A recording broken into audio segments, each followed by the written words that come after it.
Hi, this is Justin Colletti of SonicScoop. Thanks for joining me for this episode of the SonicScoop podcast. And today I'm going to answer a question that is asked very, very often. And that is, should I get a sub? Should I add a sub to my speaker system?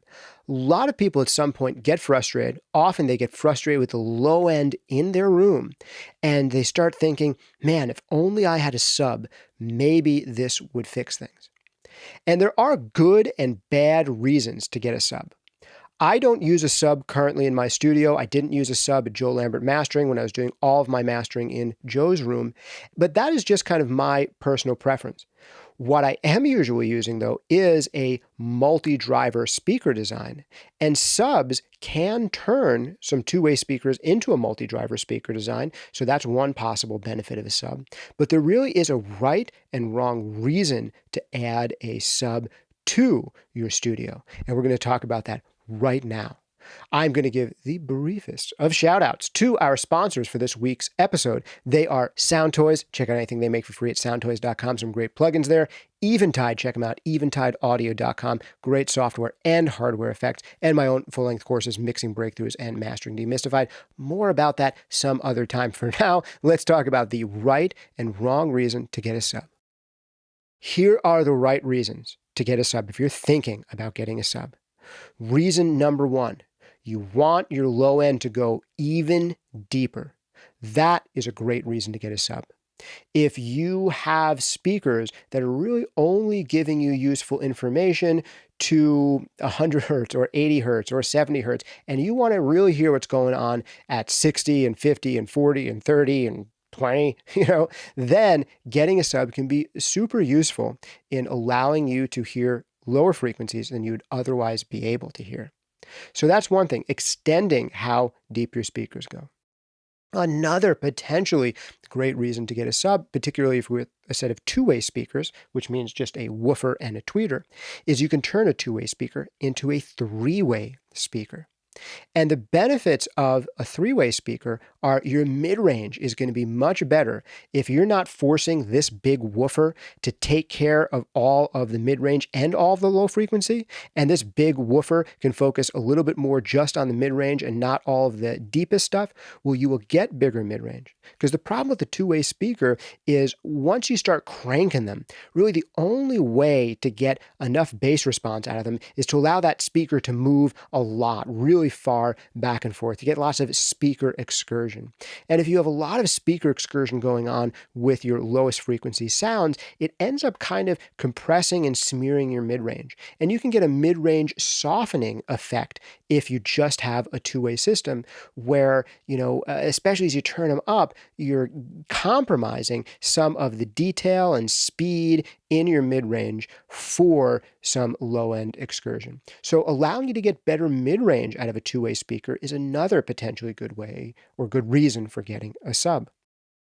My personal preference, I just like them better, is to go for a three-way speaker or more-way speaker. And I'd rather spend the money that I might spend on a sub into getting speakers that have at least three drivers. That's my personal preference, but some people like the feel of, hey, we'll get a two-way speaker and add a sub to it.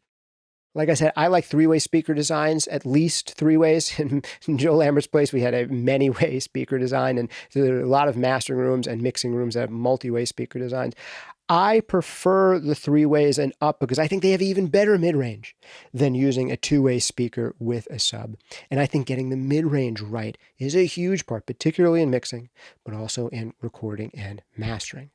So my preference, three-way speaker over a sub, all things being equal, but you can also add a sub to a three-way speaker if you want to get even deeper and deeper. So those are two good reasons you might want to think about getting a sub. But there's also a very bad reason for getting a sub. You don't want to get a sub for this reason. And that's because you're not hearing enough low end in your room. If you are having issues with bass response, where you think the bass is just too quiet in your room and you need to hear more bass, that's a bad reason to get a sub. A sub is not an EQ. It is not for boosting low end. It is for getting you deeper low end. If you want more bass out of your room, Look at your speaker placement. You may have your speakers placed in the room in a way where you're not getting enough low end in your sweet spot because there's a big null or peak or valley or something going on in your room, and placing the speakers appropriately can help you with that. I've got a whole video on that I just did with KRK recently, which is why I have the KRK speakers out today. Also, another way to fix some of the low-end issues in your room is with EQ. Things like the SonarWorks, room and speaker correction systems. Those can be really good at helping to sort out some of the low and frequency dips in your room and get it to a better place. Brands like KRK or Cali or so many others have EQ correction usually built right into them.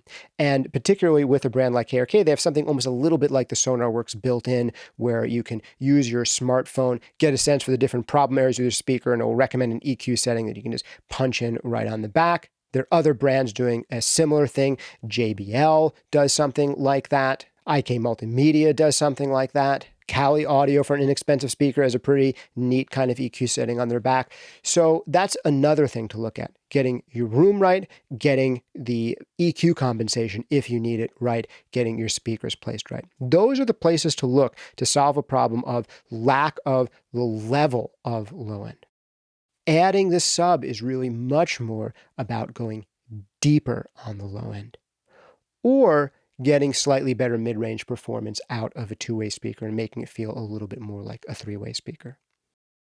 Out of all of those reasons, I think the best reason to get a sub is you just want to go deeper and lower and lower. If I want even better mid-range, I probably wouldn't do it by buying a sub personally. I'd probably go for a three-way set of speakers, but you have to look at the options that are out there for you. You might find that the sub option is just a better sounding and better feeling option for your tastes and preferences, or a more cost-effective and smarter option to go with. You love the sound of your speakers, you're super familiar with them, but you just want to hear what's going on even deeper down so you can make better decisions. The thing I will caution you about, though, is putting a sub into a badly treated room. If you have an environment where you haven't done much acoustic treatment at all yet, you haven't thought about your speaker placement yet, often bringing in the sub isn't going to make things better. It's going to make them worse because all of a sudden you'll be hearing things in the extreme low frequencies, but those things you're going to hear are going to be extremely misleading because you haven't done any, bass absorption. You haven't done any bass trapping. You haven't done a little session where you spent, an hour or two trying to get your speakers and your sub into a great place. So if you are having low-end problems in your room, the sub is probably not going to solve them. If anything, it can reveal more problems that you didn't even know that you had. So, long story short, your sub's not an EQ. Don't buy one to get more bass. Buy one to get deeper bass. A sub is not a fix for acoustic problems in your room. Generally, it can make your acoustic problems even worse. But a sub can make you get deeper bass, and it can potentially improve the performance of a set of two-way speakers in the mid-range by a little bit. I hope this has been useful to you. Getting to know your speakers and your room is huge, and it is one of the most important things that you can learn in the studio. And it is, I believe, habit number 3 of the 5 habits of truly great mixers, a free workshop that I've put on. If you haven't checked that one out yet, please do. You can check it out, sonicscoop.com/mixhabits. That's sonicscoop.com/mixhabits, where I go through 5 principles, 5 strategies, 5 frameworks, 5 habits, little tweaks to your process that you can bring into your approach that'll make you much better at doing everything in audio and music production. Check it out, the 5 habits of truly great mixers, at sonicscoop.com/mixhabits. That's sonicscoop.com/mixhabits. Has this episode been useful to you? Hit that like and subscribe button down below and drop a comment. Did you get a sub for your room? What did it do for your room? Did it improve things, or did it make things worse in your space? Was it a great decision? Is it one that you'd make again? Or are you thinking about getting a sub? Do you have any questions about where to place it, which one to get, anything like that? Feel free to hit us in the comments below. I read every single one. I respond when I can. And a lot of our other great readers. We've got a great YouTube community here of super helpful people. And there's some great friendly conversations happening down there. So I encourage you to comment as well. If you're listening to the audio-only version of this podcast, shoot me an email at podcast@sonicscoop.com. Do you have any of your own thoughts or advice on subs? We want to hear about. All right. Big last shout out to Sound Toys. Thanks for sponsoring this podcast from the beginning. Sound Toys really do make some of my favorite creative mixing effects. Check out anything they make for free at soundtoys.com. Also, Eventide Audio. Check them out, eventideaudio.com, making crazy, interesting reverbs and effects like the mangled verb, like the black hole reverb, like fission, where you can adjust the attack and sustain separately and affect them separately in your tracks. Also great hardware stuff. Check them out, eventideaudio.com. Last but not least, I got 2 full-length courses, Mixing Breakthroughs and Mastering Demystified. They got a full money-back guarantee, and I do absolutely guarantee if you take Mixing Breakthroughs, you will get better at mixing. It's probably the single most useful thing I've ever done. So if this has been useful for you, imagine this times like 50 or 100 or maybe 1,000. It is a total framework and roadmap to mixing.